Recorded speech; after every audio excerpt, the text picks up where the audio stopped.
Welcome to another episode of Twice Told Tales podcast. Today we're going to talk to Fereshteh Sadeghi, who is a former journalist for Al Jazeera and is based in Tehran. Fereshteh, welcome to the program and nice to have you. Thank you very much for having me. So let's start by talking about the recent protests, riots, whatever they call it, that happened in Iran and got attention from all across the world.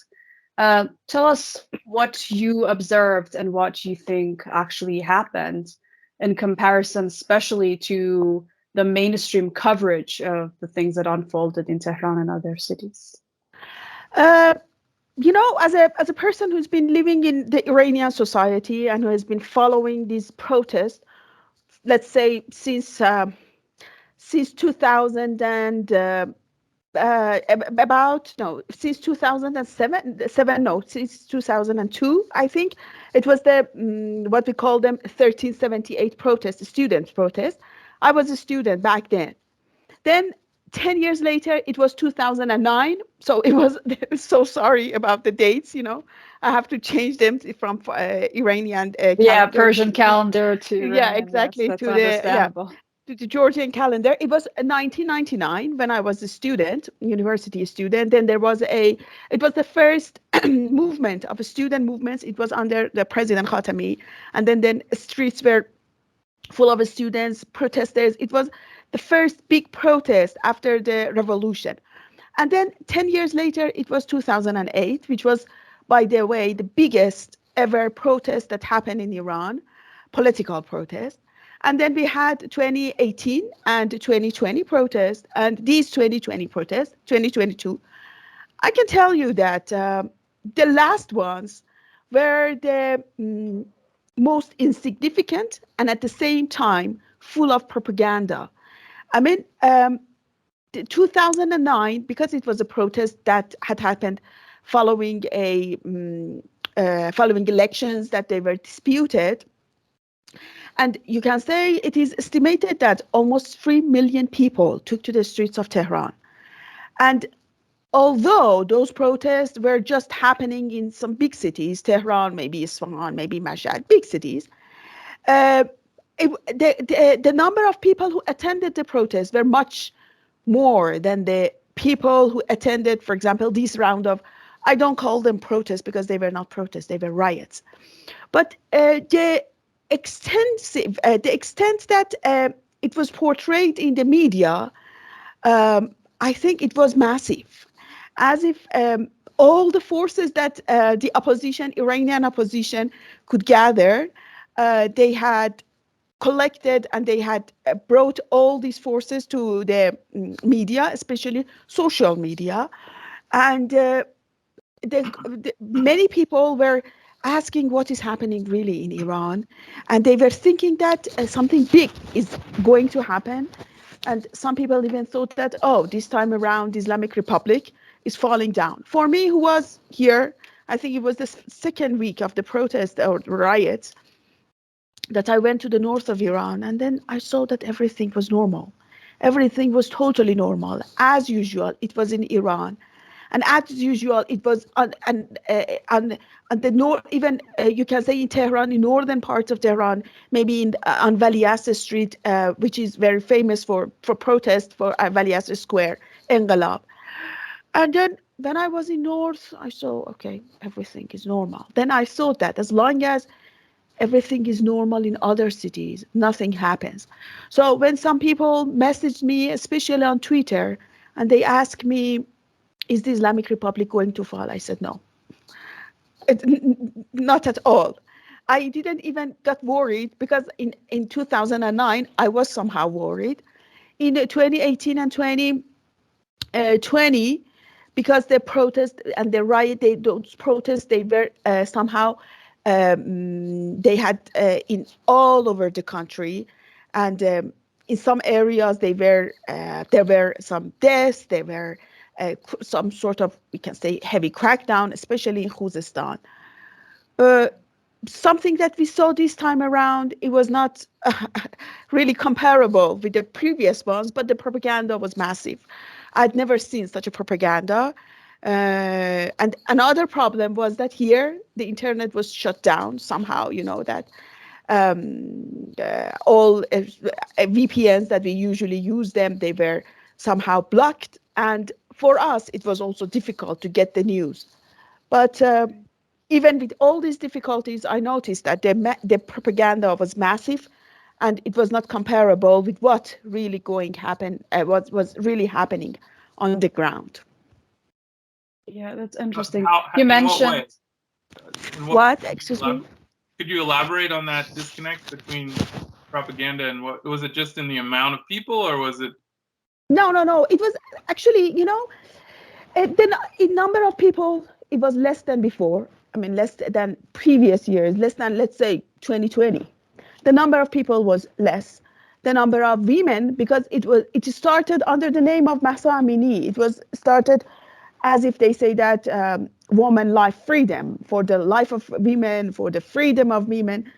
But I told some friends when we talked with each other, I told them Iran has about 84 to 85 million people. And this number, about 41, 42 million, are women. And these protesters who claim that they wanted the rights of women, they couldn't even bring 100,000 people to one streets of Tehran, 100,000 people, let alone 100,000 women. So when you see that, okay, women didn't support it, ordinary people didn't support it, and then you see on the media, oh, something is going to happen, the Islamic Republic is falling down. It's not the matter of Islamic Republic. The point is that when you give wrong perception and wrong information to people, next time when something happens and it is really serious, nobody believes you. So exactly. I think in all aspects of something that you call it protest, the number of protesters, its massiveness, the number of security forces who attended and we can say they dealt with the protesters, in everything, these riots were not comparable with the past. And unfortunately, everybody thought that it was something serious, which wasn't the case. So do you think that means that in the future, people will be less likely to believe the propaganda? The problem with the Iranian society is that we don't read a lot. People are usually on social media, which are now, you can say almost every platform in Iran is blocked. Satara knows that. And when the spread of rumors is so fast. And so, and also these channels, Persian language, foreign-based channels like Iran International, and then in less degree the BBC Persian, they just pump propaganda into the society. And we have some people that they just stick to their screens and they just watch these channels. And you can't separate them from their screens. You can't tell them, oh, it is not the case. They don't believe you. It seems that the state or the authorities, they don't move toward convincing people, as if they feel that they have already lost the battle of hearts and minds, something like that. So they themselves, they don't try to convince people. Let me tell you, can I say an example?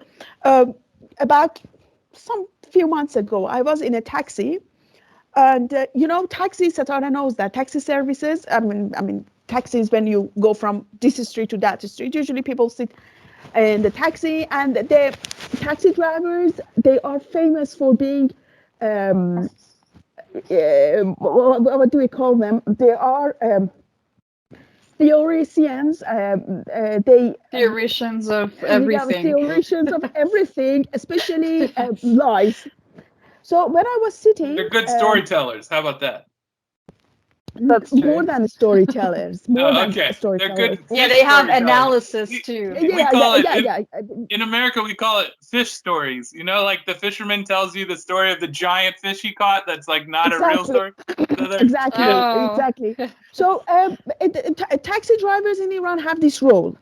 When you get on the taxi, you hear the sheer propaganda, sheer nonsense. Better to say nonsense rather than propaganda. So I was sitting But in the it also taxi. depends. The, Yeah, sorry to interrupt you, but it also depends no, on no, the no. response you give to the, like if you start, Somehow, yeah, sometimes I've seen like it depends on the response they get from the passengers. So it could be very different, like the way they analyze things happening. Yeah. and then when you give them the response, next time when they start discussing with another, for example, passenger, they transfer whatever you told them to them. So it seems that Exactly. it it's like Exactly. completely all changes. day long in their Exactly. car. That's It's what like I'm a saying. building story of like complete nonsense. Exactly. Yeah. You don't, the analysis changes 180 degrees. So I was a Exactly. taxi driver, and I was in a taxi, and a traffic police, he was finding the cars. You know, they have parked somewhere. I mean, here and there. They were just he was just writing the tickets, and then one of the passengers in the taxi said they fine people. They pay the money to the municipality of Tehran, and the municipality of Tehran is running Baghdad and Karbala and Najaf, you know, the religious cities of Iraq, with the money that they get from the Iranian people in Tehran, with the fines of their cars. With the Then I tickets. said, It's traffic exactly. tickets. Yeah, and with the traffic ticket, and how much, for example, was the fine? For example, $1. Then I said, do you notice what a nonsense you said? He said, no, it is, and then there were two other passengers. They started discussing this with the taxi driver. They became a group, gang. Then I said, Iraq is selling its oil, and is selling oil more than Iran. And it gets the money, and unlike Iran, it is not a sanctioned country, so it can get the money as easily as it wants. So why do you think? And I added to him that the shrines in the holy shrines in Najaf and Karbala, they are rich enough that they don't need fine tickets of the people in Tehran. They have enough money, and people pay them much money that they don't need these $1, $2 fine. Then one of them said, oh, excuse me, I didn't want to disrespect the shrines, Imam Hussein, Iraq, but they spend this money in Baghdad. I said, you didn't understand what I'm telling you. They don't need our money. So this is one of the propaganda that for example, Iran International has pumped into people's mind, that Iran is spending money in Iraq.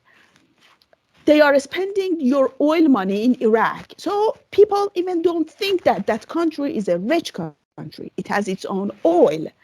So this is a small example of and what I'm trying to say, and when I say that Iranian people don't read, this is, so they get it from the Iran International, and nobody even thinks that, is it possible for a country who sells oil get money from Iran? So some people in Iran, and the problem with the Iranian people, with the Iranian society, is that somehow we have a gap between people. Some people, they believe whatever they are told. And on the other side, actually, we have some people that whatever the government, whatever the state says, they say, okay, it's true. But we have our minds. We have to think about it. But unfortunately, it seems that our people don't use their minds. So as the problem with this protest was that they say 100 and, for example, 100,000 people are on the street. You say, okay, but last night I was on Valias Street and I couldn't see any 100,000 people on the street. They say you didn't see, but there were people on the street. And it is the people who stay in their homes and they just watch Iran International. So this is the problem that we have, and I think we have to find a solution for it. Well, I think we have that How problem much? in the West too. So I think that's Yeah, I not. was going to say that. That's a global problem. But the difference is probably that Iran, there's more propaganda, and there's Yeah. definitely a very much more stronger propaganda war on Iran, and that's why you see the effect of those like lack of reading or understanding what is exactly happening around the world, like more tangible inside the Iranian society. But the problem Yes, that people are just seeing everything as black and white, and either they're exactly. totally believing the government or either totally believing the propaganda, is a By global the problem, application. unfortunately. Well, it is, but in some way, it's like in Iran, it's a particularly interesting case because it's fairly easy from the outside to understand the flow of propaganda, because you have these neo-colonial forces that want to like brainwash the people to destroy their own country. And in the US, we have probably even more propaganda. It's just harder to understand the source of it, because they're trying to control the will of the American people in order to execute these kind of operations overseas that people ordinarily would not want. I mean, and it gets even worse than that. And so we have a highly propagandized society in America, but because it's hard to point the finger at the source of the propaganda, it's hard to analyze it sometimes. Like, it's really interesting to hear you talk about that taxi conversation, because that propaganda came from, it's anti-Shia propaganda. It's not just propaganda against Exactly. the The against Iran, Islamic saying that Republic, the for Iranian state is example. Yeah. corrupt or whatever. But it's saying like, Yeah. why would you want to support that? And it's like you're having Shia people who are coming from, you're having them not only disrespect their country, but their like heritage and their religious heritage, which is like, Yeah. okay, you don't have to be a believing Shia, but you also don't have to like be disrespectful to the religion. Like Exactly. I respect the religious traditions that I come from, even though I'm not very, I don't practice it, but I'm not going to like insult it, because it serves a purpose for people and it doesn't usually do any harm. So anyway, I find that fascinating. That's an example of, and I think Satara and I have talked about this for a bit, is the amount of like anti-Islamic and anti-religious propaganda that gets inserted into this, because Yeah. obviously religion is the big problem for the West because it's an Islamic republic. So the unifying people under especially Shiaism is like, Mhm. it's really an important part of the political control, and the part of the people wanting. I mean, it's not control like a authoritarian. It's control in that people have united around a common moral And code, want to work together. yes, and sorry to interrupt you, but it seems that when you look at the propaganda that is targeting Iran, you see that some part of the propaganda is targeting the religious beliefs of the people. One part of the propaganda is targeting the political system. One part of the propaganda is targeting, for example, clerics. I talked to people. I was telling a friend, I think it was a foreigner, I told him that even clerics, they are parts and parcel of this society. You saw, I think, the videos that some even they were young people, they were tossing off their turbans from the heads of some clerics. And then I saw the same video. It had happened in Iraq. And the person, the young man who was tossing off the turban, he was caught. And then there was a cleric, he was an Iraqi cleric, he was telling the young man that, look, here is not Iran. We will deal with you. You will be dealt seriously. So as if they felt that when this disrespect happens in Iran, it will leak to other cities and then to other, for example, countries. And then I saw even a video from, I think it was a rabbi in Jerusalem, and a young boy, he was running after him and tossed off his hat, his that special black hat of a rabbi.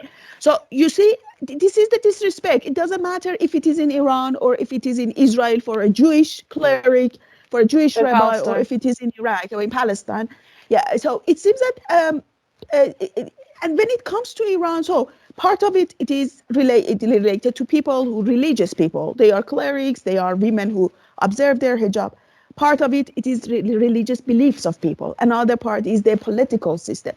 So the amount of propaganda that it is piling up on Iran is way more than I think other countries. No country has been under such a huge propaganda, huge pressure. I think it was foreign ministers that if he called it, he used the word terrorism for economic terrorism. I think we can call it even propaganda terrorism right now Oh, for because sure. it's Yeah, it's massive. an information terrorism. But what's Yeah, Yeah, that's interesting, absolutely information true. terrorism. because it's such an obvious source, like why on earth would any Iranian, first of all, I don't understand how Iranians cannot understand the economic problems are caused by sanctions. Like they will watch BBC The Persia, power of believe that propaganda. BBC Persia tells them that it's not the sanctions, it's your corrupt government, but they know the sanctions are illegal. And if you ask them, do you think the sanctions are bad? Most of them, unless they're really indoctrinated, will agree the sanctions are bad, but it's not the sanctions, it's the government doing this. And it's like, are you kidding me? Like, your government can't trade, so of course it's going to have economic problems. And that's the whole point of the sanctions, is to do what you're doing, is to have this mental attitude where you're blaming the government. It's like, I have real trouble understanding why Iranians who are educated, college, postgraduate degrees, would watch BBC Persia and think Because they're getting. because they didn't see any economic ease, like any tangible economic ease after the JCPOA. With the like, as long as the JCPOA was still running, we didn't really see it. So it's like a combination of like mismanagement, but it's also Yeah, because that's they it. were told that like, they, like the previous government, also not, it's not like one government, but the state also showed it as if like all economic problems would be solved if the JCPOA It's was agreed signed. on. So there Yeah. was a lot of hope in people, and Hope. that's why they, for example, voted for Rouhani, because he was promising that there will be economic ease with the JCPOA, but it did not happen. And like Trump easily withdrew from the deal, and nothing happened to like I mean, we're still negotiating on a deal that has been not really benefiting us. Like, I mean, so I think people have been strongly and for good reasons disappointed in like the lifting of the sanctions, and that's why they blame their own government for You the know, problems that are through. but let's be honest. Let's be honest. As a person who is also living in Iran, we should accept that there is mismanagement, there is corruption. Corruption, it's a few years that the state is trying to stem out this corruption, but the problem is that it still persists.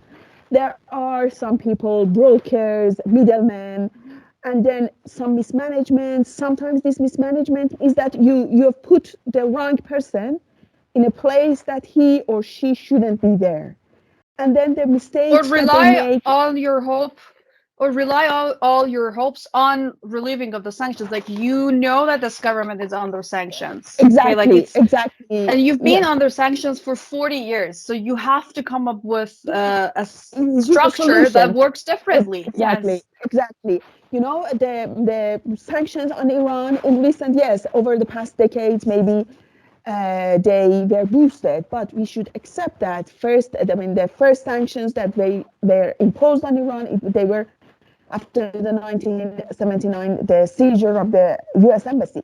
So it seems that this country is 43 years, 40 years, 42 years under sanctions. So after 12 years, after 20 years, they should have come up with a, as Satara said, with a structure, with something to resolve it, to try to, at least they stand. Actually, we are standing on our own feet, but still they should have thought about it. They should have thought that maybe 20 years from now we will remain under sanctions. Let's think about it. The problem with the Iranian politics, there is a proverb, Chris. It's an Iranian proverb. They say that from this pillar to next pillar, there could be an ease. What does it mean? The story is that a man, he was arrested for a crime that he didn't do, and then he even confessed it. And then they took him to the palace of for example, the ruler's palace. It's a story, but it gives it gives you the idea what it is about. And then they chained him to a pillar, and then they wanted maybe to lash him or behead him, something like that. And then they ask him, do you have any request before, for example, we start this sentence, this execution? He said, could you please unchain me to the next pillar, and then to the next pillar. And then they said, why do you have such a request? He said, just do it, please. And then they unchained him, and then they took him to the next pillar and chained him. And as soon as they started to, for example, to execute him, suddenly somebody came running and I said, stop it, please stop it. It was me who did that crime. So this is the Iranian politics. Sometimes I feel that it is working on this example. From this pillar to next pillar, there could be an ease. So let's drag our feet. Let's think what we can do. They don't think about the future, and now the problems have really piled up all together. And sometimes I'm critical, Satara knows me. It seems that instead of resolving the problem, they delete the question. They question. I think that's how you deal with the problem that you think is unsolvable. And I think, a good example, and this is it, probably not the greatest to compare the Zionist government to the Iranian government, but that's what the two-state solution is. I mean, that's exactly what they've been doing for decades, because they don't want to solve the problem. They don't want to relinquish any kind of control. So all they do is they say, oh, well, we're going to do a two-state, even though currently there is a two-state situation. They don't want a one-state situation, because that means they lose control. Yeah. They want to pretend like there's this utopian two-state solution that they can build towards. And that just creates this long, elongated time period where they just continue to have their occupation. So, I would say that it's not particularly some characteristic of the Iranian government, but probably just a characteristic of problems that nobody wants to solve. You just want to just drag it out. And it doesn't. And it doesn't mean that we want to undermine the inhuman and really crippling effects of sanctions. It doesn't mean that sanctions are there. They are crippling. They are killing human beings inside Iran. They're taking a lot of opportunities away from ordinary Iranian people. That's a separate issue. And the government, actually, to make decisions. And the government, of course, and the government, yeah. And it's just intensifying more and more. And looking from outside the government, I'm not in power to make decisions, and I haven't had the obligation to want to think of a solution out of it. So I know that this is really, really difficult. But the thing is, we have to work hard to try to lift the sanctions. But at the same time, imagine that if the sanctions are not going to be lifted, which they haven't been lifted over the past years and decades, what is the other solution that can bring some economic ease for the people? And there is another problem, is that nobody tells you what percentage is really the effect of sanctions. Maybe nobody has a real estimate of it, but you can say, for example, half of it. A politician, Mr. X, comes and says, for example, 20% of our problems are sanctions, 80% are mismanagement, corruption, let's say dragging our feet, other problems. Anyways, another person comes and tells you 80% of our problems are dependent on sanctions, 20% are domestic issues. Another person, for example, comes and says, Mr. Y, it's 60-40. So when you hear different estimates, then you don't believe anybody, do you? No. And I say, okay, it seems that they are just playing with these figures. Everybody who comes to the power, they say something in their own favor. So if I want to, for example, if I want to negotiate with the West over the sanctions, so I try to maybe magnify the effect of sanctions, so I might say that it's 80%. Then if my rival comes to power, he wants to, for example, downplay my estimate, or he wants to undermine my situation, he may say, no, it is 20%. The rest is your mismanagement. So people, I think one of the problems that we have in Iran is that people have heard a lot. people have heard a lot. People have heard different things. Then they see that, for example, okay, I am a religious person, Satara is a religious person, but we don't say something exactly the same about a special, for example, rule of Islam. Then they say, okay, they themselves can't agree between themselves how they can convince others. So somehow the situation in the Iranian society is somehow complicated from the when you look at from minds of people, and I think that one echoes itself in the society too. How people look at the about how people look at the government, how look at themselves, then the dissatisfaction that runs deep, and sometimes you see that this dissatisfaction doesn't is not related to, for example, let's say sanctions. For example, Satara knows nowadays we have problem with internet. Internet doesn't have anything to sanctions. It's a sort of mindset that the Iranian authorities have.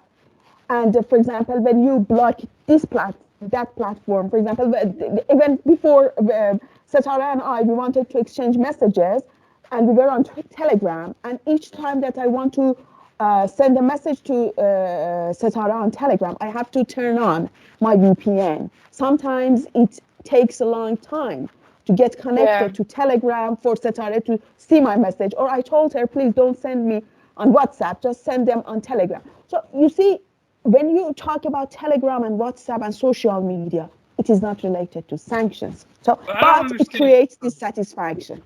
So what I don't understand is why does the government there, and I've talked about this before with Sadeghi, so I kind of get it, but this is a good point to reanalyze it.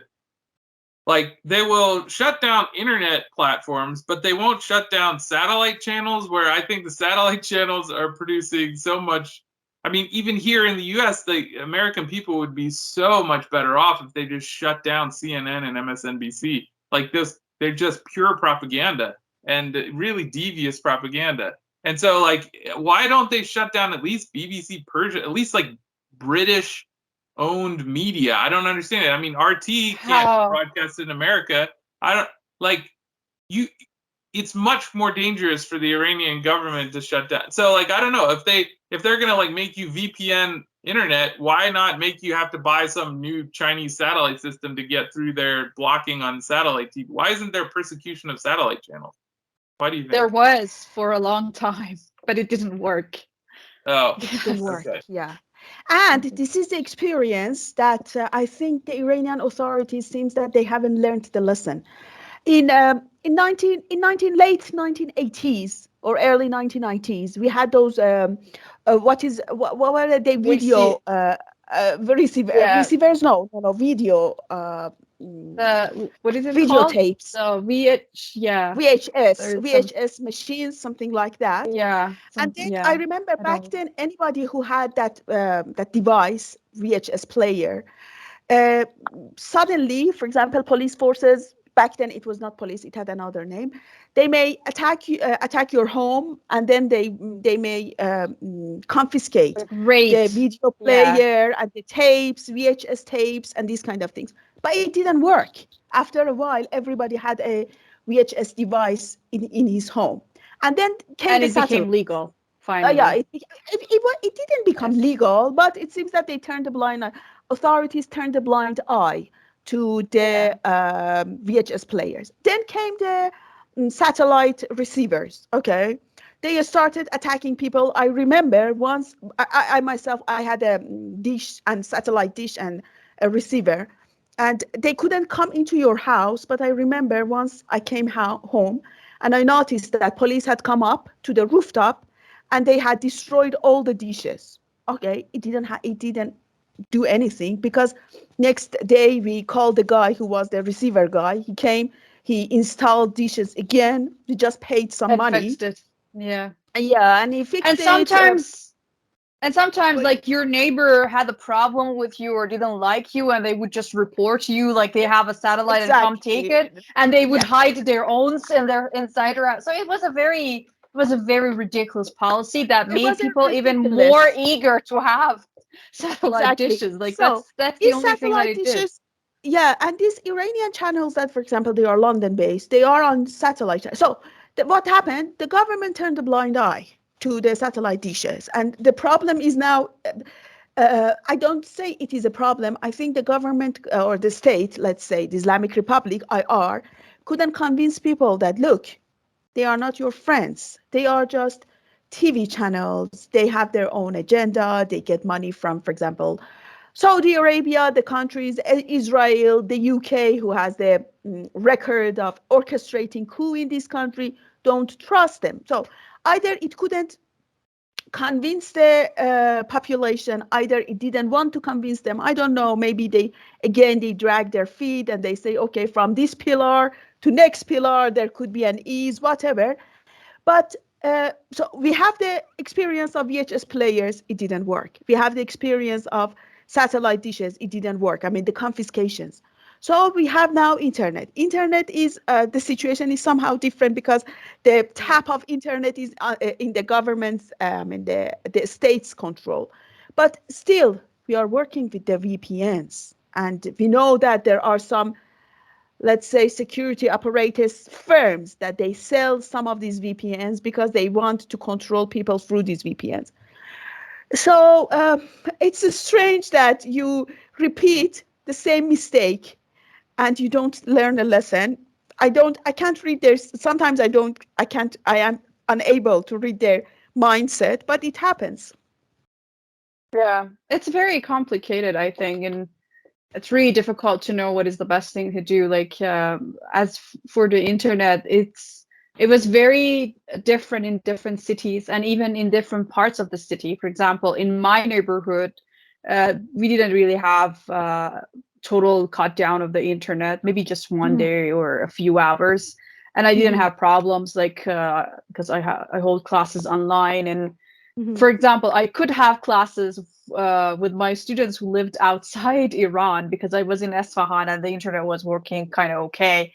And they were outside Iran. But my students in Tehran, I had to cancel maybe, I don't know how many classes I had to cancel during the first months of the protest because my students were living in Tehran and they had almost no connection, or like very, very terrible connection that didn't I remember I had I think 2 or 3 times some people messaged him at the times that I really connected to, for example, Twitter with very difficulty, and they messaged me and they said, let's have for example, an interview, a podcast, and I said it's impossible. It was really impossible.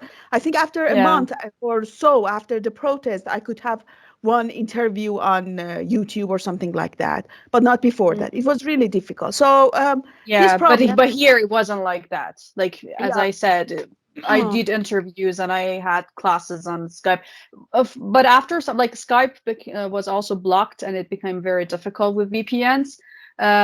So I used other platforms, but in general, like, I didn't have as many problems as my friends in Tehran, or even in Isfahan. Like, different, as I said, different neighborhoods in Isfahan were different. Like in downtown where the protests happened, they have more crackdown on the internet, but like in the suburbs, they didn't have as much. So then when we return to our question, so when you talk about internet doesn't have anything to sanctions. Yes, maybe infrastructure, I don't know, fiber cables, whatever. Maybe sanctions affect how you can develop internet. But in Iran, internet has been developed through the most remote areas. So when you see this one, you say, okay, it doesn't have anything to sanctions. And at the same time, it brings and it causes dissatisfactions. And so when I say mismanagement or wrong policies, or when I say not everything is related to sanctions, we are talking about these aspects. There was a public opinion poll towards the end of President Rouhani's term on how, like, I think it was another public opinion poll carried out through telephone by University of Maryland's Center for, I don't know, International Studies or something like that, if I'm not mistaken. I can just provide the link for our audience. But it showed that the majority of Iranians think that their economic problems are due to the government's mismanagement and not because of the sanctions. I'm not saying this is, I mean, it's not in my area of knowledge or anything to say if this is true or not, but this is people's perception. And I think it's because of all the disappointment that happened after Trump just unilaterally withdrew from the JCPOA, and everyone here was relying their hopes on the JCPOA to see their problem solved. And when it didn't happen, they were expecting the governments to take measures. And you know, like at the same time, when like while we're saying that the Iranian government is responsible for a lot of the problems, economic problems that are happening, it is also, I mean, I acknowledge that, and I have seen and studied how these economic sanctions are exactly aimed at creating dissatisfaction inside the Iranian Exactly. society Yes. too. Well, And I would that's also, one reason. go ahead. Sorry. Yeah, to make people poorer. You know, when sanctions affect the society, they make, they don't allow the government to develop, revamp, reconstruct. They block all these efforts. And then they make people poorer. For example, there are some people, they are the sick people, the disease, there are many different disease. Sometimes people can't get their special medication that they need. Yes, the government does its best, but still some people don't get what they need. And then they create dissatisfactions. And it seems that each time that the West is trying to, I think, tighten the sanctions on Iran, it really tries to create dissatisfactions.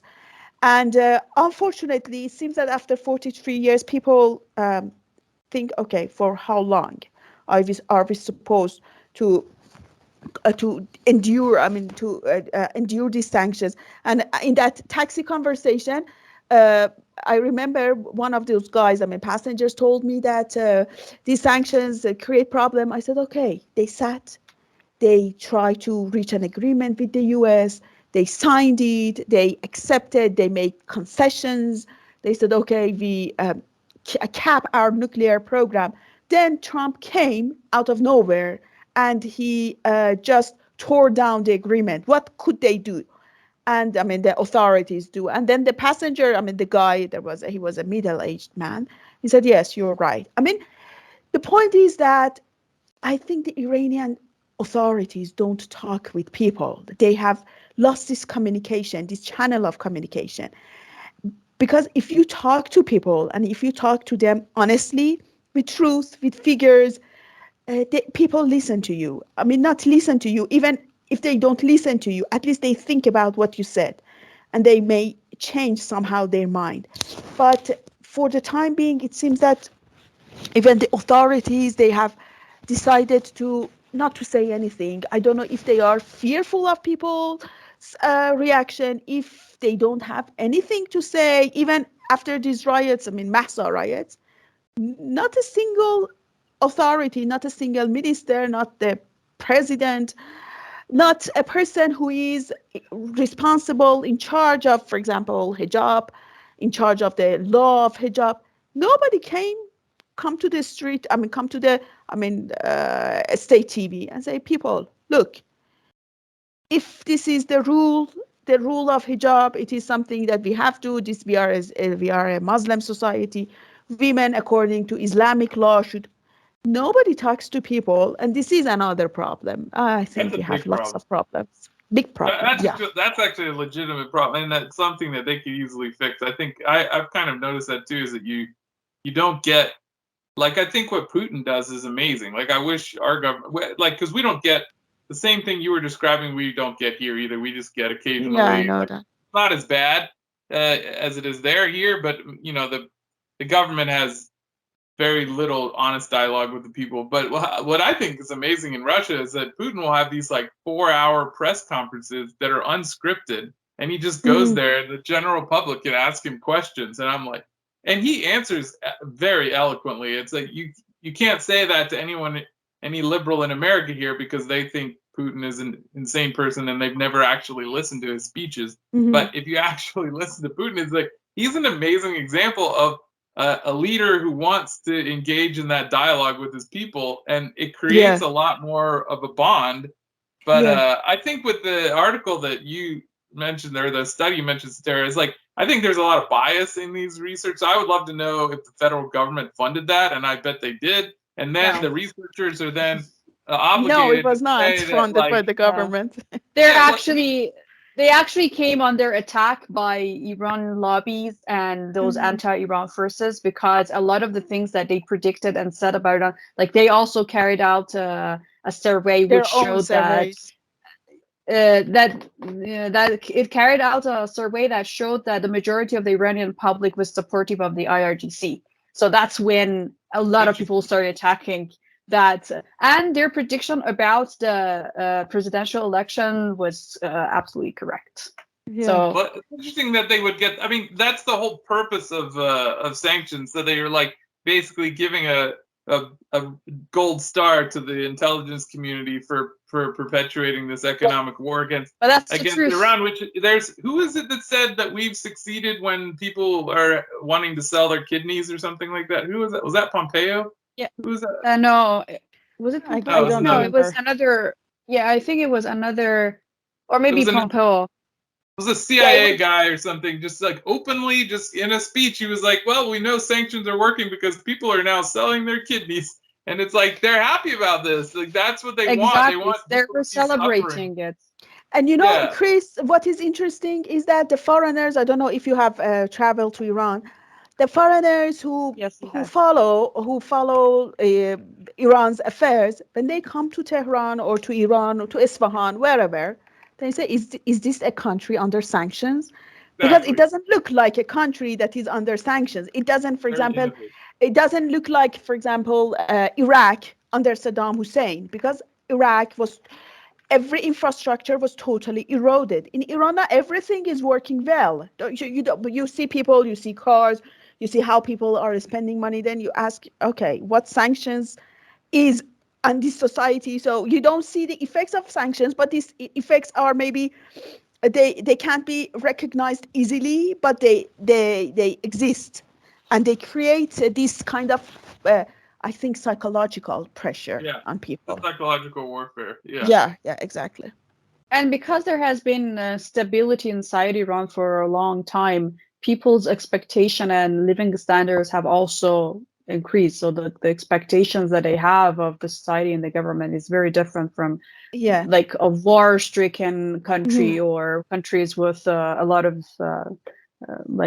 instability and stuff. Yeah. But you can Yeah. see how the U.S. intelligence community has an unrealistic evaluation of its success in sanctions in terms of doing this to the Iranian people, because this, I'm sure they expected much greater success out of this last campaign.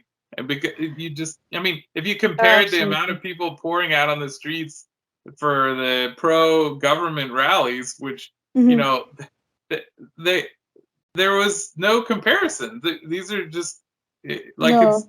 it's obviously a democratically supported government. I mean, Mhm. in that way? I mean, the street supports the government in Iran, and it's the idea that these people were paid or forced to go out. Like, we debunked that in the article we wrote. I mean, it's absolutely insane and is basically bigoted to like try and say that these people went out because they were starving and the government promised them some food, so they went to a protest. Is just such a pathetic explanation. There isn't food there. First of all, show me a picture of someone eating in one of those. I mean, they actually look very boring to me. If I was a tourist, I probably wouldn't even go to one of those pro-government rallies, because it's just, all it is like a show of people on the street, which is really impressive. But it's not Yeah. like you go there to have fun. You go there because you feel in Because your of heart you need to show that exactly. your Yeah. physical presence is voting for this system. Yeah. So Yeah. it's And obviously a failure of one of the the sanctions, intelligence. and one of the reasons that sanctions have failed really is that Iran is a self-sufficient country, is a self-sufficient To a country. It's a big large extent. economy. Yeah. We have we have difficulty, for example, in selling oil, selling gas, or whatever. But still, we have a big country, we have a big economy, even among all the countries that they are around us. The share of Iranian economy is big. Unfortunately, not much people, pay attention to these aspects. So I remember maybe a few days ago, I read that it is estimated that $35 billion are stocked in people's homes in the form of dollar, gold, I don't know, silver, whatever. Oh yeah, I believe that. You Yeah, can't believe I believe believe it. So I you believe that literally because believe it. why So would you it's keep Real? Like Real yeah, is ridiculous. Like you don't know what it's going to be worth tomorrow.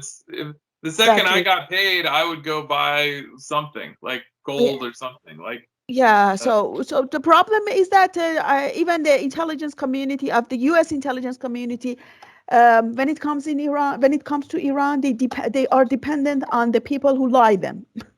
They are dependent on the people who don't live in Iran. yeah, So Iranian expats. And exactly, Iranian expats, and those Iranian expats, it is a business for them. Being yeah. exactly. anti-Iran is a business for them to get funds. So even they themselves, they want the Islamic Republic be in place because if the Well, Islamic Republic is gone, their funds are gone. Exactly. to be That's what fair, it I might not always be a say business, about. but oh, go ahead. Yeah. Please Yeah, go ahead. that's what I was going to say. That a lot of these people, like Iranian expats, they actually wish for the Islamic Republic to stay because that's how they make money. And Exactly. like talking about a protest, I think you've probably seen the images of the protest that was held in Germany, and they caught Mhm. people. They flew people from all other countries to Germany, and the crowd was much bigger than what you saw inside Iran because Exactly. it was an Iranian expats protest. It wasn't anything like there was nothing happening at the same or around the same scale inside Iran. And I don't know No. if you have seen Ali Nejad's recent interview with Iran International, where she was saying that she's very worried because in the White House and the U.S. government they're saying, okay, what happened to your revolution? So why isn't anything happening? And she was very worried about that, and that's why they're doing everything they can to keep something alive. But the protests have died out. It's been for more than a month or so that the protests have totally died out. The anger is still there, and they Yeah. could like with a spark they could trigger another form of protest, Even but there even were a lot of but miscalculations. yes, and I can say even these. I mean the protesters, even let's say the women who honestly, okay, there were some women who honestly came to the street, let's say against hijab. Even they couldn't get anything. I mean, this fake revolution could fail to even get a single goal that it had. For example, it had drawn out for itself. So even before these protests, I always told some friends that even before these protests that I has seen them, there were some women and girls that they didn't wear scarves on the streets. Yeah. So nothing happened. They didn't wear their scarf on the streets. They didn't wear hijab, and after the protest, they didn't wear their hijab, but they continued. So nothing happened. So if some people thought that okay, tomorrow after Mahsa revolution, all the women of Iran will take off their scarves, no, it didn't happen.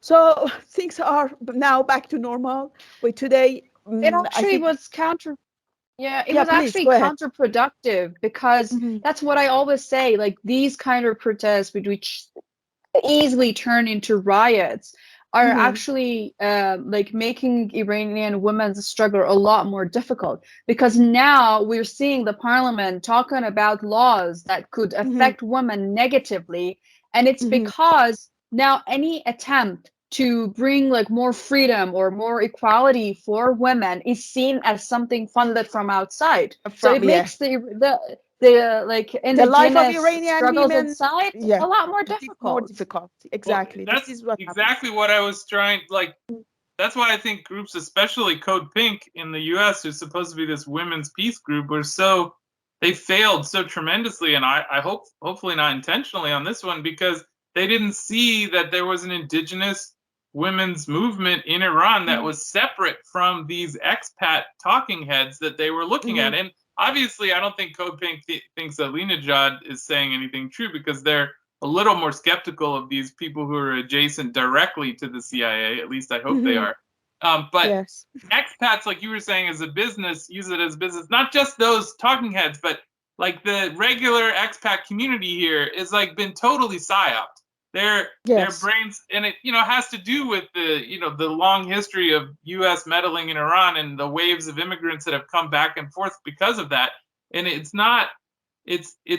there's a resentment that's there because of the current People's Revolution that took power from probably those people's families who had to leave because they were the oligarchs. They were the people who were controlling society, and then they were forced to move they chose to move because they could no longer extract the amount of capital that they could, because now the Islamic Republic, along with the backing of the people, had taken that power away from them. So they moved to America or wherever. So these are people with a family resentment against the current government. And that's not unusual in Iran. That's the same thing that the U.S. has fostered in Cuba and Venezuela, and all the expats that come here are the ones that have the resentment against the current government, because the current government is a people's revolution that disposed, the autocracy that America had put in place, especially in Cuba. I think, what I was just trying to get at is, I think you have this. It's not just a business. There's like a long, ongoing, and maybe even unconscious, or the people don't realize that they've been tricked, but there's a psyop with the expat community here. And the sad thing is, a lot of the peace groups, the only Iranians that they're speaking to are these expats. And so they're like, they're basically racist. They don't know they are, these peace groups, especially including Code Pick. Because they're like, oh, there's an Iranian, so let's hear what they have to say. Oh, all Iranians think that way. It's just like if you being like, oh, all black people look the same or whatever. I mean, it's the same thing. You're not actually analyzing the diversity of opinions within the ethnicity or within the group of people. You're just looking at one person and being like, all black people are robbers because that guy robbed or whatever. I mean, it's the same bigotry when you say, oh, all Iranians think that women shouldn't be wearing hijabs because my neighbor's an Iranian and she told me that. Like, I mean, that's the same level of analysis that these groups are these supposedly leftist groups, peace groups, are using. They're just being like, oh, well, the Iranian people want this. What is your source of that? Is it the 3 million people that just came out on the street in Iran the other day? No, it's your 2 neighbors or whatever, your 2 employees whose family were associated with the plutocrats that had to escape the current People's Revolution and are upset with the People's Revolution. So these are anti-democratic allies that these groups are having. Like, Iranian expats are generally anti-democratic. They represent a small minority of the Iranian people in the world, and especially in Iran, which is what I'm interested in, is what do people who actually live there think. And so that's my rant. Yeah, they are not representative of Iranian people, really, what happens inside the country. But unfortunately, whatever they say, whatever they express as their opinion, or as you say, for example, my mother's neighbors in Iran, somewhere says something, and then it is sent to the CIA as a kind of, for example, let's say as a kind of, major opinion poll. Yeah, but it is not the case. Whatever. This is the case that we have in Iran. It seems that the Westerners, they have lost their contact with the Iranian people, with the Iranian society. That's why we have a podcast. This is the only thing out there doing this right now is this podcast. I hope it makes a difference. That's it. Yeah. Yeah, well, I think at least for the ones who have some doubts about Iran, it offers a different source that is not tied to any organization or government or whatever. Like, we're doing this. I have talked about this in my interview with Redacted 2 with Clayton Morris, that I think the ways, like, what made us want to make this podcast and write the article for Gray Zone about the lies that the media has been telling about Iran is because, like Fereshteh, a lot of the lies that we heard, they sound like really ridiculous to us because they were so just not factual, and like there was nothing even close to that happening, that for us it was like, that's just another joke that we're hearing Yes. every day. We But laugh for at someone them. that exactly, we laughed at a lot of them. But for those who live outside Iran and are like genuinely worried about what is happening inside Iran, a lot of those lies have to be exposed, because they don't really understand what exactly is happening. So this is Yes. why we wanted to do that article and this podcast, because I believe that there are a lot of people who really want to know the truth, but unfortunately, and like on social media, there are not a lot of Iranian people, especially during these days, that have access to Twitter, or and Twitter has never been very popular, unlike, for example, Instagram, among Iranians. And there's just there's a very little access to what is exactly happening inside Iran, and that's why we like to talk to people who actually live in Iran and see what they think. And I'm like one of them, and that's why we have this YouTube channel and podcast, because I think it's very important to hear I cross my from fingers for you. people. Thank you. Okay. Thank you. Thank you. Because like we've been running for more than an hour, just trying to wrap it up. I think Mhm. one of the most recent events that also got a lot of attention from um, the media, but not anything close to the protest, was the attack on the Azerbaijani embassy in Tehran. You speak Azeri too, right? Is that correct? I speak Turkish. You know, Oh, you speak Turkish. yeah, Mhm. Turkish, which is the Turkish version of Turkey, actually. Yeah. Yes. Uh, Yeah. Please go Okay. ahead. Yeah. So, can you tell us what exactly happened, and what do you think was happening there, and is there like some sort of a plot behind that? Is what you were hearing from the Iranian state media, and Okay. some Azerbaijani officials, what exactly has been happening? Okay. So I said the propaganda war against Iran. One aspect of propaganda war against Iran is this part of disintegration of Iran. And unfortunately, when it comes to disintegration of Iran, there are some people who are, for example, you can say pro-Baluch. Some of them are pro-Turk or pan-Turks, as we call them, and some of them are pan-Kurds. So we are not talking about pan-Baluch and pan-Kurds. We are just talking about pan-Turks. So okay, in Iran we have some provinces in northwest of Iran that they speak Turkey. We say Turk, or Azeri. And then in north of Iran we have Azerbaijan, which is a country that it was established after the fall of the Soviet Union. And we have two Azerbaijan provinces in Iran. And the Azerbaijan that we know as a country, it was part of Iran until I think in 18. It was separated from Iran during some accords between Iran and the Tsarist Russia during the wars of the 18th century. So we can say until 200 years ago, it was part and parcel of Iran. We have very similar origins.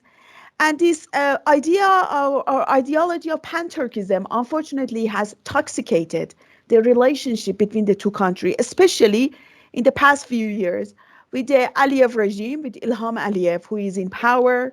And then he has established some relationship with the Iranians,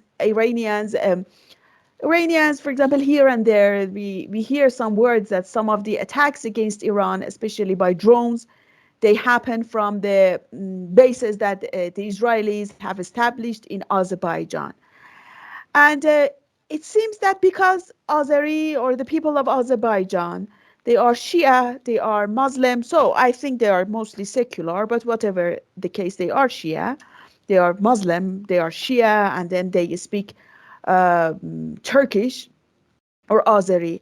Iran has tried to be lenient toward this country mostly, and has tried not to alienate the people of Azerbaijan.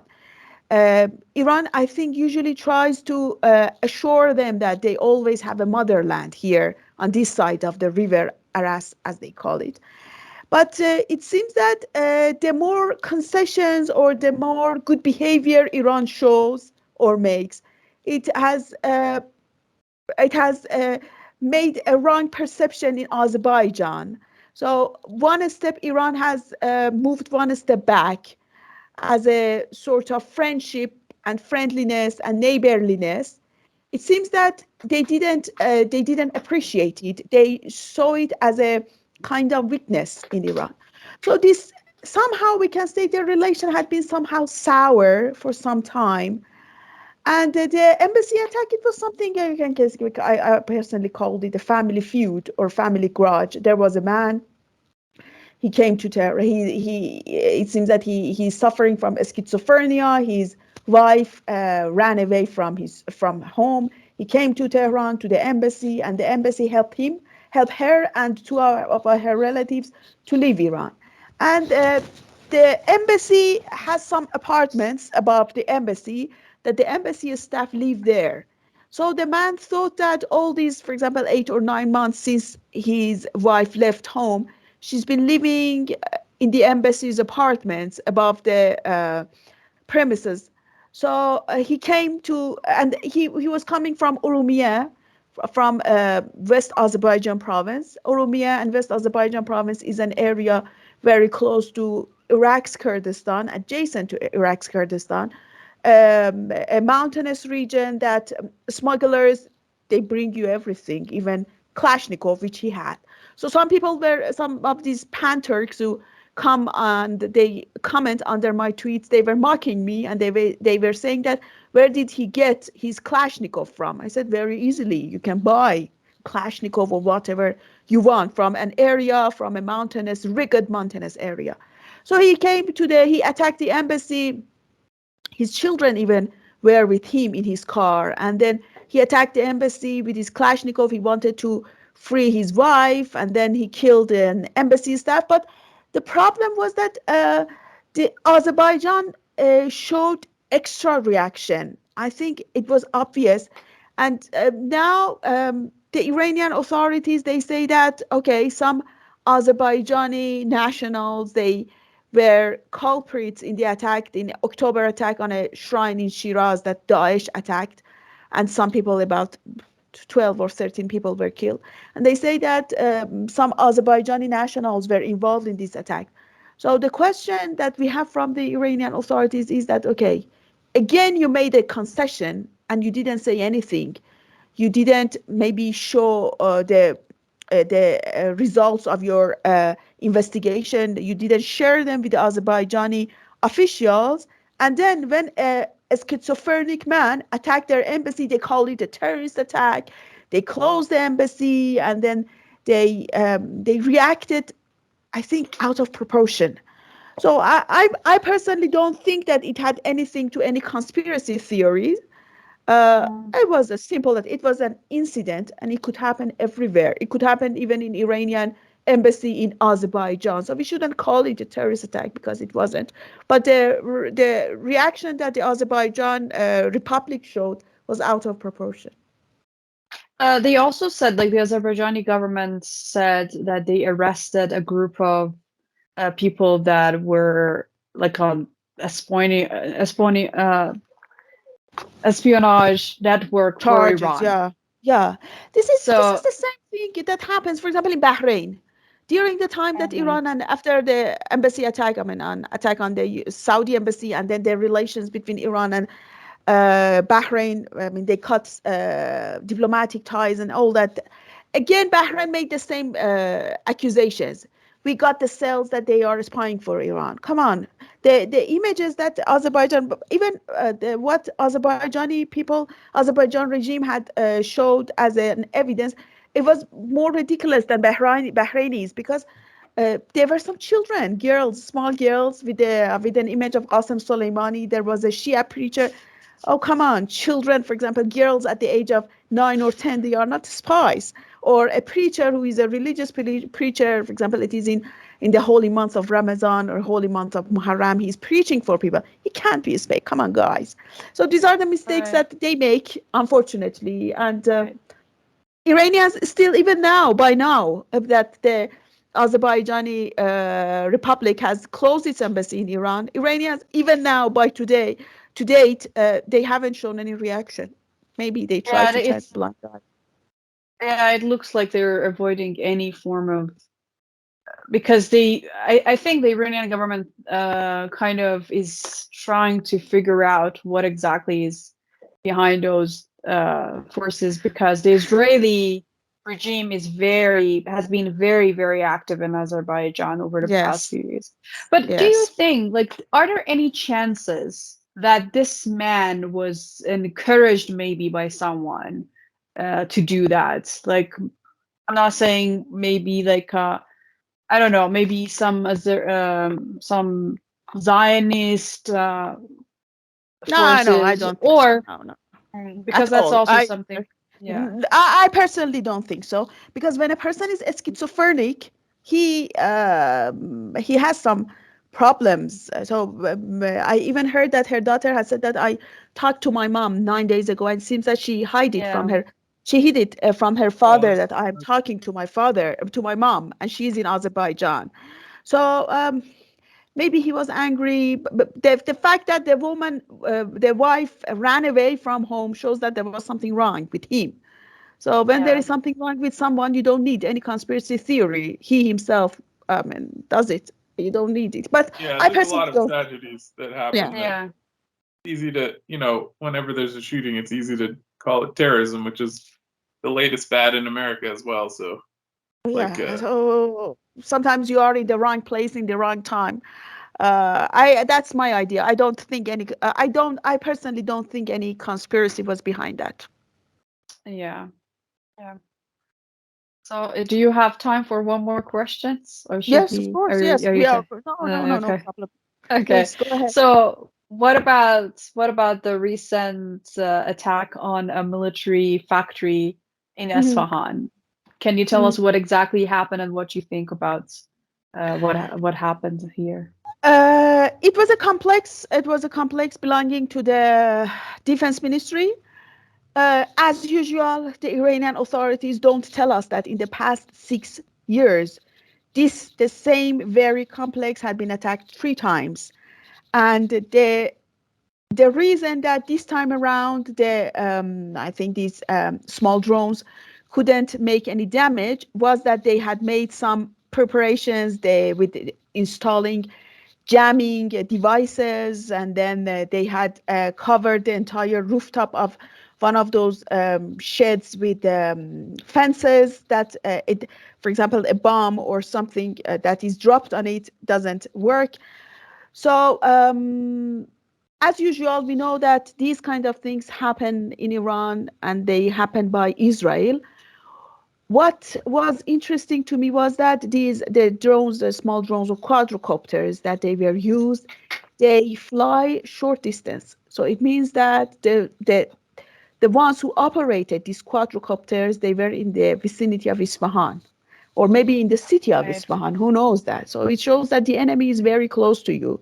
The enemy has its cells inside your country, and sometimes it's ridiculous that instead of finding them, you find the wrong people, you target the wrong people, whatever. But this we have had this is the I think a chain of events that have happened in Iran in the past few years. It seems that there was some sort of calm in the past few months between Israel and Iran, that we didn't see such attacks, or maybe there were some such attacks, but they were not. They didn't find their way. They didn't make their way into media. This time around, Um, it was again um, appear on media, whatever. But we know that it is Israel. Israel is doing its best and to attack Iran. And even to date, we don't know what exactly is assembled in that complex, but definitely Israelis know. I've heard that some parts of ballistic missiles are assembled in that maybe complex or factory or whatever. But even that one, I'm not sure. This is what I've heard. So Israelis know where to attack. Uh, Again, it shows that they have good information on Iran, and this the enemy is very close to us. it was very. I mean, it was an intimidating attack. There's video of it, and Mhm. if you're interested in details, it's worth checking out. It's. I mean, I can describe it. Basically, it looks like someone strapped a hand grenade to a drone and then Mhm. detonated it about I don't know, 40 feet in the air. Nah, maybe not. Maybe it was like more like 20 feet in the air. It was pretty low, and it could be, I mean, that kind of a weapon, if it was a hand grenade, could be very devastating if there were a lot of people, because it shoots out small fragments, and so you could injure many more people when it's detonated in the air than you could, I mean, in close range from the air than if it's on the ground, because the spray of shrapnel goes over much Shrapnels. area. So it's really, were there This, shrapnel? Did they say whether shrapnel I don't injured know anyone?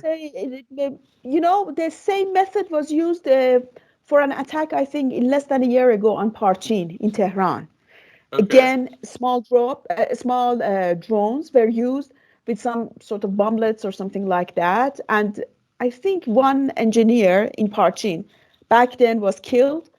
And it was, again, a defense ministry's complex in Parchin in Tehran, southeast of Tehran. So MO, so it could be the same MEK group or something that's running Of around. course. I was going to whatever say, they like, have, it's they people. have their own men. Yeah. Imagine something similar was carried out by Iran on an Israeli defense facility. It would be already a war. Maybe it happens. Who knows? But the that's Israeli also media true. don't allow it to find its way into the media, because Iranians, I don't know if it is a threat, if it is rhetoric, or if it really happens. They say that whatever they did, we did it too to them. It may happen because we have had, for example, cyber attack on Iranian infrastructure, internet, whatever, banks, ports, and then we have seen similar attacks in Israel. They happened. I think it was in Jerusalem some months ago. So the similar things, maybe tit for tat, small ones. That's a good point. Maybe Israelis, they themselves know that it was Iranians, but they don't allow it to find its way into the media. But in Iran, unfortunately, whatever happens, there is somebody who is filming and send it to the Iran International. So this is the point. But that's an interesting point, actually, is the power disparity is not only in the propaganda that goes out, but also the propaganda that's allowed to come into the system. And like, so it's whoever, is being targeted, that only messages that elevate that will be promoted. And I think, the retaliatory attack after General Soleimani was assassinated against the U.S. base is a great example, because Americans still don't know what happened there, and it's very obvious that many Americans were killed. I mean, you just have to look at the pictures, and we don't know nothing. All we have is like these mysterious deaths of U.S. servicemen that happened like while they were sleeping in Germany or while they were sleeping wherever, because obviously they just shipped the bodies around and made up excuses all around. But there's and even after Fakhrizadeh, I've heard that, I've read it, that a scientist, an Israeli scientist, he was killed in a hotel in an explosion. It was after Fakhrizadeh's assassination, some months later. But, for example, you are in media, you may not have heard about it. I think it was a very famous scientist too. He was killed in a bomb. It was a bomb explosion in a hotel.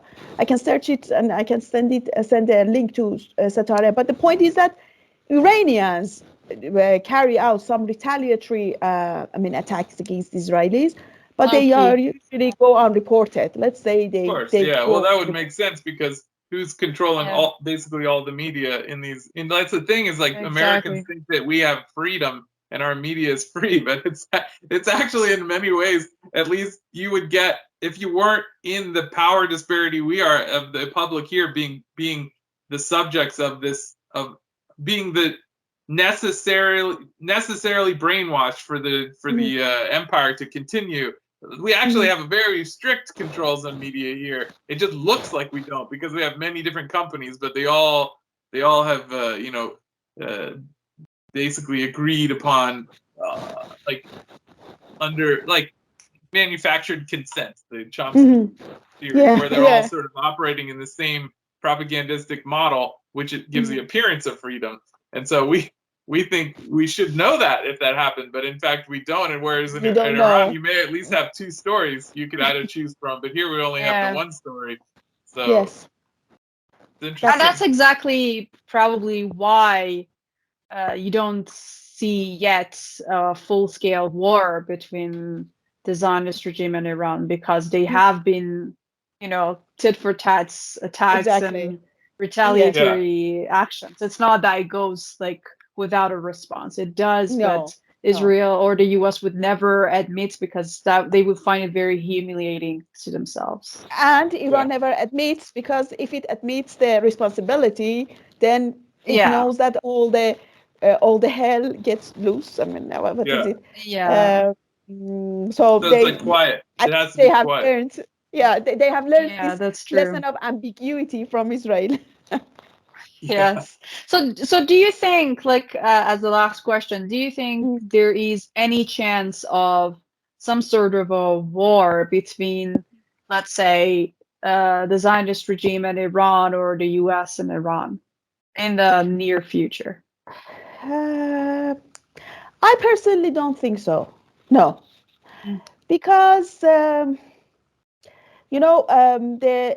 the past few years, the moment that we were very close to war, maybe it was when General Soleimani was assassinated. Somehow we can say that. And you know what prevented that war? I think the fact that Iran informed the Americans or the Iraqis that we are attacking the base, and at least according to what officially we know, not a single American was killed. Maybe some Americans. That's what we have heard. Yeah. So whatever it was the case, it seems that Iranians have, maybe through their channels, through their friends, they have told the Americans that if you start a war, then you have to go to the end of the war. So it's not. It doesn't mean that if you start a war, it is hit and strike and go, and then everything will finish. When it comes to Israel, I think Israel never attacks Iran without full cooperation of the U.S. As long as Israelis are not sure that U.S. supports them in the war, not support them just financially or strategically with force. I think when you compare, for example, the number of Israelis with Iranians, okay, it's not comparable. The population, how big Iran is, how big Israel is. Israel in comparison with Iran is nothing. It's even smaller than one of the provinces of Iran. Then the population, and the Iranians are nationalists. You can say that even those who are against the Islamic Republic as a regime, many of them are pro-Iran. So when it comes to keeping Iran in place, even them may come, behind the Islamic Republic if it is attacked by Israel, by US. So Israel doesn't attack Iran alone. It should start a war with the full cooperation of the US, with US forces on the ground. And I think for the time being, the US doesn't get engaged in any war with Iran. And imagine, for example, President Assad. He was under Syria. Syria was under a full, scale attack from, Arab countries, Turkey, Europeans. They helped these, and Assad is still in place. Then how can they attack Iran and then they run away easily? No, it's like some argue. Your question? No, I don't see. Yeah. Some argue that the Syrian government stayed in place because it had the support of Iran and Russia. Yes. But right now, Russia is busy in the Ukraine. And if Iran is attacked, Iran doesn't have Iran to support it. So that's what they argue. Iran. Actually, Iran has Iran, and Iran doesn't need Russia to support it when it comes to war. Iran has missiles. The military power. The military power, the nationalistic mood. In addition to nationalistic mood, the Shia mood that people think that, okay, it is the country of Imam Hussein, it is the country of Imam Reza. The Islamic Republic always has its own propaganda tools. And not only Shia. I think. It. Yeah. And if there is a war between the Zionist regime and Iran, like all the people in the region, definitely they would support. I'm not talking about the governments because some of them are like sellout Yes. governments that are have a Yeah. different policy against the will of their people. But the people, the nations in the region would definitely support Iran and not the Zionist regime that has a decades of hostility against the Arabs and the nations of the region. Yeah. So I don't see, I Saudi, personally don't see, no. I don't see any possibility about, we can't say anything 100% because 100% of course. is impossible. But for the Yes. time being, I don't see any possibility of war. Usually wiser, there are wiser heads. I think even in the US, which we think that they are warmongers, definitely some of them are. Chris disagrees. There are still some wise heads that they may, at the last moment, they may prevent. With that term. Thank you. Like, wise heads. I think the scary thing is the real thing is like all of what your speculation just now is based upon is some level of rationality in action, and I think the U.S. is increasingly becoming irrational, and a lot of that may be posturing, maybe like pretending to be irrational actors to make people afraid because you don't want to touch the crazy guy with the gun because he might shoot you. But like they're I think there's a lot of genuine irrationality. I mean, if you look at especially among the neocons, they're just unhinged. I mean, they don't mind playing with nuclear powers like with Russia and in this Ukraine situation, escalating those tensions. They're now fanning flames with China. They just don't care. They'll want to fight anyone. So I don't know. I mean, I think there's a lot less to gain for the U.S. with a war with Iran than there would be with a war with China or with Russia. So I think they're probably at least ramping up tensions in those places. I think that obviously the game tensions, but not war.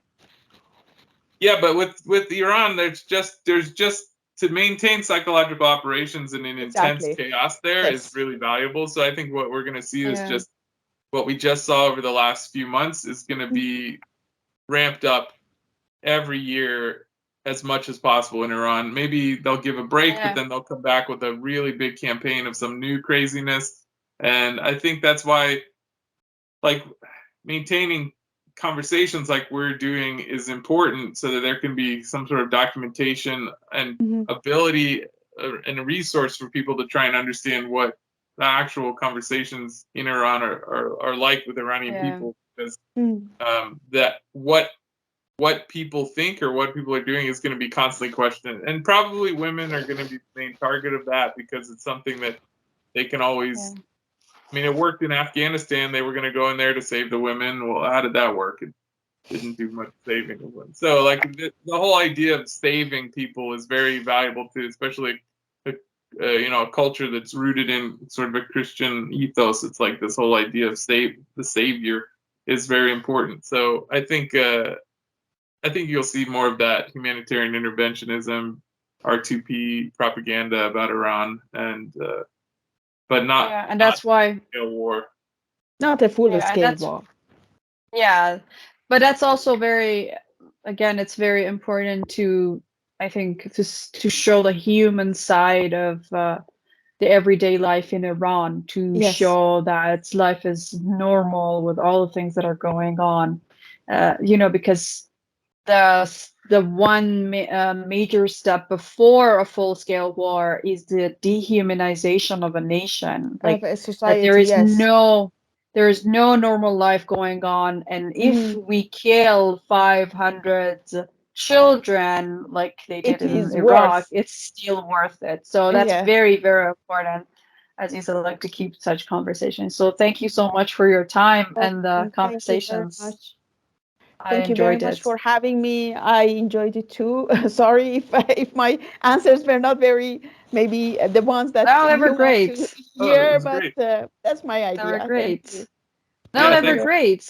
Yeah, they give us, and I think the audience, a lot of insight of the different conversations, the different opinions that we have inside Iran. And I like that diversity of opinion, and that's the dynamism that exists among especially women, Iranian. Iranian women. Yes, in Iran. Yeah, we should have probably gotten into why you decided to be a former journalist, but maybe we can do that in the next episode. We can critique journalism. Yes, I think that's an important thing to do these days. It's like, that's true. journalism really, really just like, especially Al Jazeera was really fascinating to watch how that. I used to really like Al Jazeera, and then when the Syrian propaganda started, I was like, this is horrible. Like, it was such a disappointment. I couldn't watch Al Jazeera anymore. Anymore. Read it. I don't read it at all anymore. I don't listen to it. I haven't read an Al Jazeera article in probably a year, but I used to read it every day. And it's because when they showed their hand in Syria, I knew they were just total liars, and it's just like couldn't. But That's why, independent journalists, you can't find independent journalists somehow at all, even in Iran, because every media has its own agenda, and Yes. they expect you to work towards that agenda. And when you want to be out of it, or when you don't accept it, then the problems start. Anyways, so once maybe in future we can talk about journalism it in would be Iran. great. It would be great. Yeah. Yeah, thank you everyone for watching another episode of Twice Told Tales podcast. Don't forget to subscribe to our channel and to activate the notification so you get notified of the new videos we upload.